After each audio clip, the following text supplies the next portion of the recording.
Thank you for tuning in to another episode of Help Nobody Told Me. I am Jasmine Shapiro, and this is my partner, Shannon Johnson, and we're with Berkshire Hathaway Home Services here in the Chicagoland region. And today we have my friend Trina Anderson. She is the Senior Director of Memory Care at Senior Lifestyles. So we want to talk about kind of memory care and the misperceptions out there, because I think people still think it looks like 50 years ago. Yes. And it's not One Flew Over the Cuckoo's Nest, right? No, that's right, yes. So let's get that picture out of our heads now that Jack Nicholson is running around in our heads. Yes, and you're right. I've been doing this now for like 35 plus years, and I can remember my first neighborhood or unit, I would say unit that I went into as a 18-year-old caregiver, and I was like terrified, and I'm like, don't ever put me in that unit ever again. So it's changed a lot over the years. We've learned a lot. Right, and I know I've been touring facilities and things, and they're beautiful. They are. And they're really designed to awaken the mind and really stimulate the memory and everything. So it's pretty amazing how far we've come. Yes. Thank goodness. Yeah. So tell us about some of the changes since you said you started when you were 18. I know. So what are some of the things that you notice that are really changed for the better, and things that have gone away that I think we all have misconceptions about? Well, I think one thing is that we realize that they're individuals, that just because we've understood the disease more, right? It's taking away their memories. It's taking away their ability to do things. It's not that they're crazy or that, they're insane or anything like that. It's just they can't do anything about it. So we realize that they're individuals. We realize that they can still do so many things, that they can still cook, they can still do games, they can still do go on outings. They can do all these things. We just need to modify it for them, right? I know you're talking about dementia or Alzheimer's. So dementia is the overall disease. So under dementia, we have all the different types of things. So Alzheimer's is one of them, Lewy body dementia, Parkinson's, frontal lobe dementia. So all of those go underneath dementia. So most of everyone knows Alzheimer's, and they always think that's part of it, but that's a small part of dementia. I didn't know Parkinson's, that was under that, so that's interesting. Right. Yep. Okay. So we often said dementia is like the umbrella, and the other ones are underneath it. Okay. Yep. So that's a big one too. We just understand it. We don't sedate anymore. Right. Just because somebody's having a behavior doesn't mean that we should sedate them and that we should, do that, or we should, we did restraints on people, which I look back now and I'm mortified at what happened, but we didn't know that much about it. So we've learned how to handle it, how to handle behaviors as a communication. So what strategies do you use to ensure that personalized care? So in the company I work with, Senior Lifestyle, we have their life history that we have families filled out, so we can get to really know that person well. And we always want to know the good parts, but we also want to know the negative parts too, because the negative parts can affect a behavior too. So one example is we do a book club that we have at our community, and it's about chocolate chips.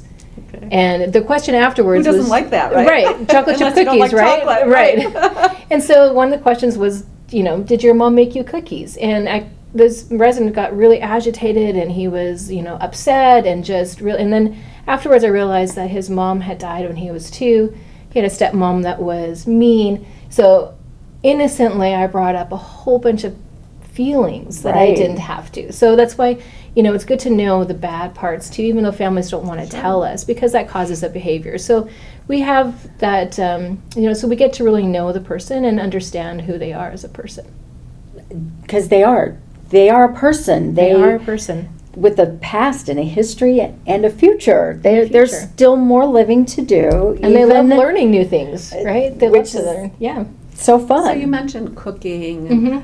What are some other specific activities that you would offer to somebody that is going through dementia? Right. So we offer 6 signature programs within our community, all of our communities. So we do a book club. So every week we have books, and they're designed for people with dementia. A lot of people say my loved one can't read anymore, and yes, we can't read the Harry Potter books anymore, but we can read ones that are, bold print on white paper with black print. So we do work with a company for that. We offer cooking, so every day they make their own snacks, which again stimulates the senses. So you're smelling it, you're tasting it, you're being a part of it. They're telling you how to cook things. Like every little old lady, she can tell you exactly how to do your whipped cream properly, right? Right. And then they get an opportunity to serve each other too. So then they're contributing back to their community. We garden. We know that gardening is really good for them. They can get out there, they can smell things, they can have their hands in the ground and stuff like that. We do one called Snapshots, which is a really unique program where we get a basket together. So if a family's uncomfortable coming to talk to their loved ones, we try to create a basket where they can ask questions. So I grew up in Canada, so mine might have something to do with me being in Canada and, Saskatchewan, the province I had. So my family comes to visit, we have all these questions set up. So they grab that basket and they can sit down and talk. So that's a really cool program. Sparks, which is a brain health class. So we go through and knowing how to keep our brains healthy. How can we still keep eating the right foods, making the good choices, dealing with stress, dealing with sleep, emotional, socialization. And we all know how socialization is so important.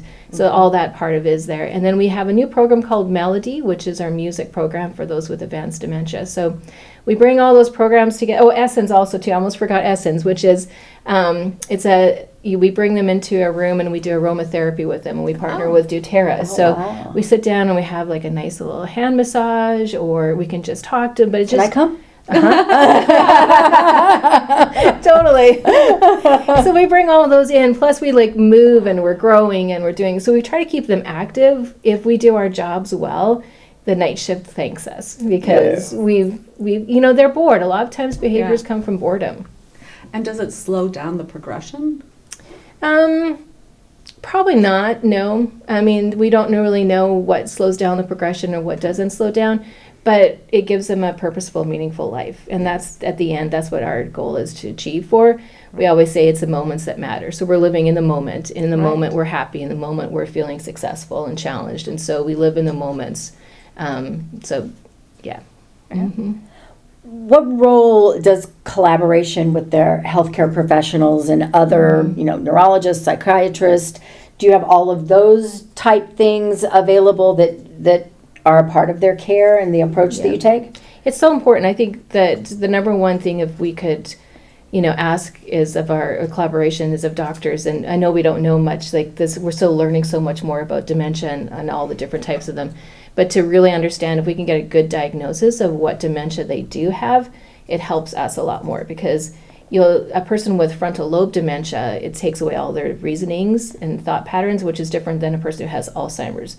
So we know kind of the person coming in, how we're going to treat them or how we're going to talk to them and what different things are going to happen for behaviors. So collaboration with the doctors is really, really important. So when they just write diagnosis of dementia, it's like, not enough for us, right? So it's really important.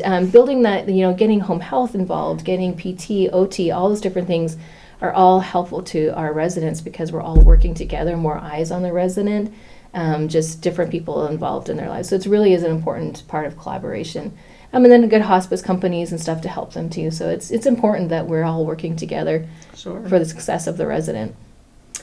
And so there is a stigma around memory loss. How do you address that, especially with other, family members, residents? How do you approach that?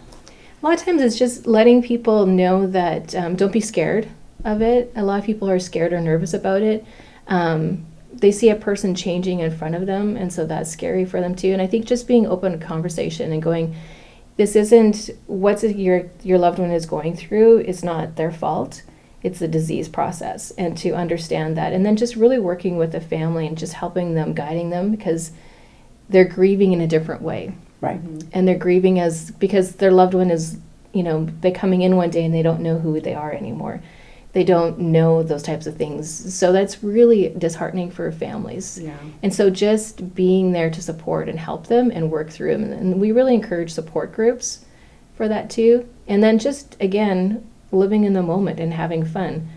So if your dad thinks he's a doctor today, live in the moment. Right, have some fun. Enjoy. You know, Right. we had one daughter that she would print out a certificate, a medical certificate. One day he was a doctor, the next day he was a lawyer. She just had, she was just like, this is, your relationship changes, right? And so I Right. think to know, to help people just know that it's okay to accept who they are now, Okay. that it has changed. And it's hard. I mean, it's not easy. And then people feel guilty when the loved one passes away because they're relieved, and then they feel bad about that. But you've grieved They've grieved for a 10 long years. time, right? Yeah. My father has a diagnosis of Lewy body dementia, and my mother and father are in my home now, as you know, and I've watched that relationship. My parents are very, very close. They are best friends. They do everything together, and I've watched my mother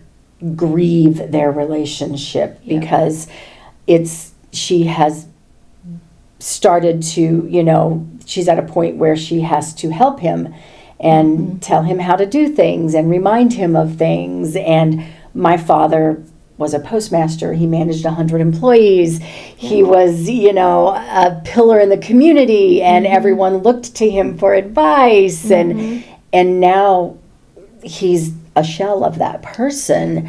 So you see that relationship change, and it's disheartening to watch and to be a part of, and it's difficult for everyone involved. So you grieve that you're already grieving, and so I can understand that. Yep. And I think certainly that talking about it too, like people don't want to talk about it, right? Like it's Right. And why not talk about it, right? Because the more we talk about it, we can help each other and process it. And our loved one who's going through it isn't understanding the process anymore. Like there's often a time, we often refer to it as almost a help period for a resident, where they know that they are losing their memory, but they're still cognitively enough to understand. And so it's very difficult for them. Once they kind of pass over not realizing that they have it anymore, they're happy for the most part. right. They're just living in the moment, where that's when we even grieve even more. So I think just more and more talking about it and being a good support group is really important. Yeah. Because we all go through it. And I think you hit it, that it's scary. Mm-hmm. I mean, people think about the stigmas in the past. People are unaware of how far things have come as far as tools and help you have for people with dementia. Right. Yep. So it's not until you get to that point that you realize there's a lot of help out there. Yeah, there is. Yeah. How do you help residents maintain the balance of independence and keep them safe? Yep. What does that look like? So we, one of our guiding principles is see the possibilities. And so we want to see the possibilities. So maybe you can't do buttons anymore on your shirt. So let's talk to the family and get pullovers or get zippers. What can you do, right? Let's see the possibilities. Let's not just say, well, now you can't dress yourself, Shannon, because you can't do buttons. But how can we help you, right? Right. So we're always looking at ways of how can we help you still maintain some independence and see the possibilities, and then encourage you to do that. So maybe it's also, do you want to wear the green shirt or do you want to wear the blue shirt? So giving you options, giving you choices. Not being the first ones right away is to cut up your food. We do hand over hand assist. So, we encourage the person to still, we're assisting, but then slowly can you still do it yourself? So just see possibilities. Don't limit. Don't say, I can't. Say, how can we help you? Right. Well, and there's a better way.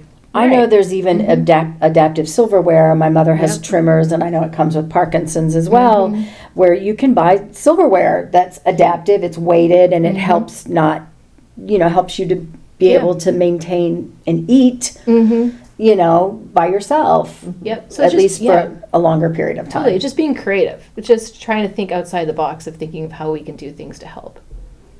So where do you see the future of memory care? How is it evolving? There's all kinds of technology nowadays. So where do you see it going?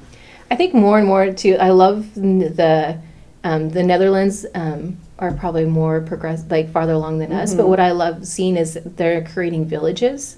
Oh wow! So it's it is still like a secured neighborhood, but they have a hairdressing place, they have a grocery store, they have a post office, but it's all within, you know, an area so residents can walk out, they can go outside during the day, they can walk to the post office, they can walk and get their hair done, even though it's, so I think that we're seeing more and more that we don't want them to feel like they are locked in, but that they're in a community, that they're in their own little neighborhood. So I think that more and more we're designing our communities around being in the neighborhood, feeling like you can go outside, making more outdoor spaces for our residents. Yes. You know, there's so many older communities that didn't make that secure outdoor space. Well, let's make a secure outdoor space so they can enjoy it. They don't feel like they're locked in. So, and I just have noticed we're seeing too, like some people are talking more about including them into assisted living, taking that secure door away. I don't know how I feel about that, but when you say like, I think we're changing, we're understanding it more of what to do and what not to say. And then technology, I think we're using it more we're seeing that we can use iPads, that they can FaceTime their loved ones, that, you know, we use a program called Life Loop Never Too Late, which has a whole bunch of different programs on it where they can see their loved ones' pictures can be sent to them and stuff too. So I think we're seeing that this generation coming up is more involved in technology, not like the older generation, and so we can start using that with our residents too. And they like it. Right. They enjoy it. And people are living longer now. Yeah. So we have to adapt to that. Mm-hmm. Mm-hmm. Yep.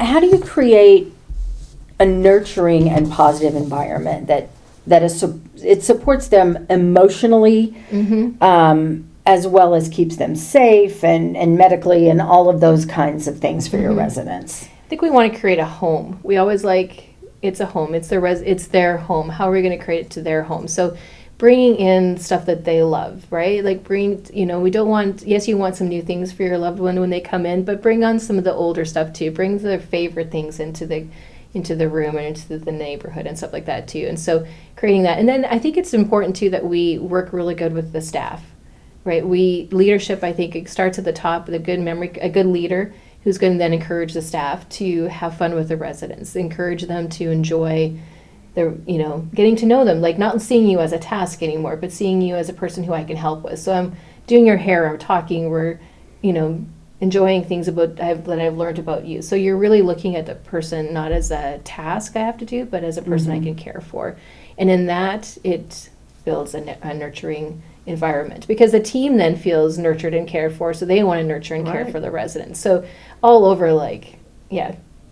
and it seems like a lot of these independent living communities nowadays have, like you could be an independent, but then if you need to go to a memory care, they have like different levels or different communities. I don't know how you would phrase that, but so you don't have to completely uproot, especially like your parents. Like you can start out in the independent, but if you need more assistance, you can move to memory care. Yep. And you do want to, I know as me and Shannon were talking about it too, it's like you don't want to make too many moves. You want to make one move and then another, because each move is confusing to the resident. But yes, you can go from independent living to assisted living into memory care. So it is a nice, that they're building more and more communities with all of that, so that you can kind of get to know. And it's important too that they get to know the staff really good too. Right. And also, if it's a couple, and let's say one needs to move to memory care, but the other one is in independent or assisted, they still could see one another. They can still be together. So how does that work? Because there's generally a routine in memory care. Yep. So how does that work? The spouse is coming and going. What does that look like?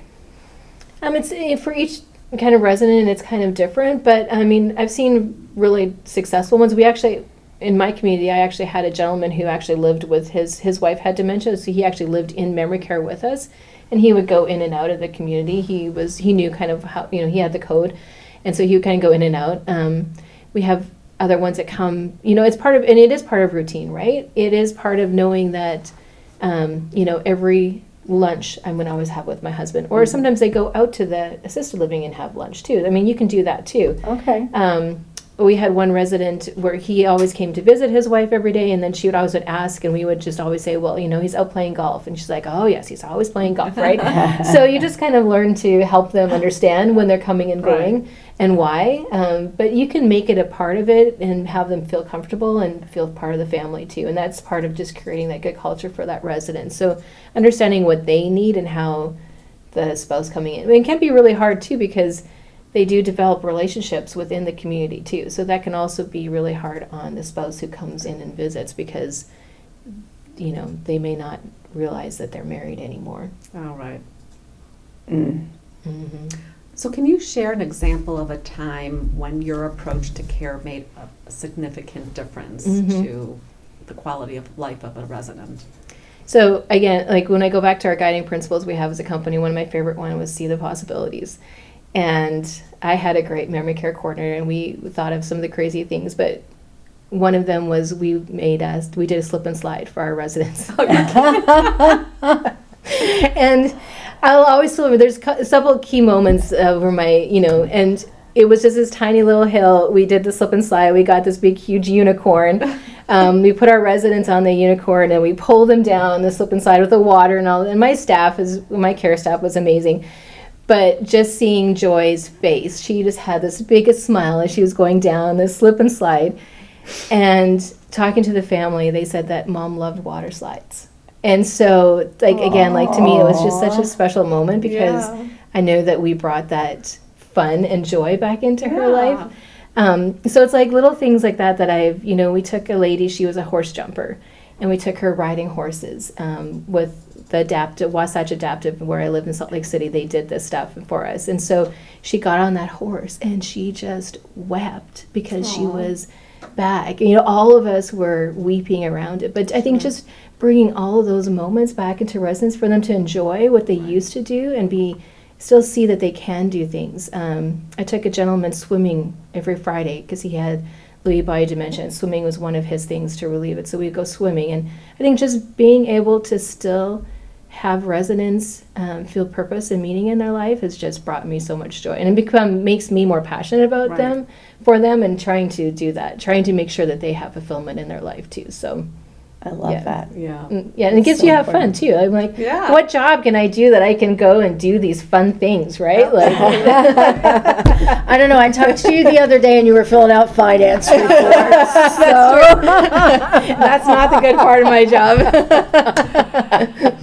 I have to get out and do fun things. Well, Trina, thank you so much. You really brought a lot of awareness. Thank you. To me, and I'm sure to all of our listeners. I hope so. Well, yes. I hope that if you're listening, you got a different picture of what memory care looks like today. And Trina was able to bring that alive for you. That was the purpose of this. Absolutely. And we will have all your contact information in our show notes. Yes. So if any of the listeners want to reach out to you, they will know how to contact you. Totally, yeah. Memory care is fun. It's the best place. Memory care is fun. You're a perfect person to be in this role. So thank you for doing that. Thank you. Thank you for joining us. Yes, thank you for having me. This was great. It was wonderful. And thank you for tuning in. Tune in next Wednesday for another episode of Help Nobody Told Me.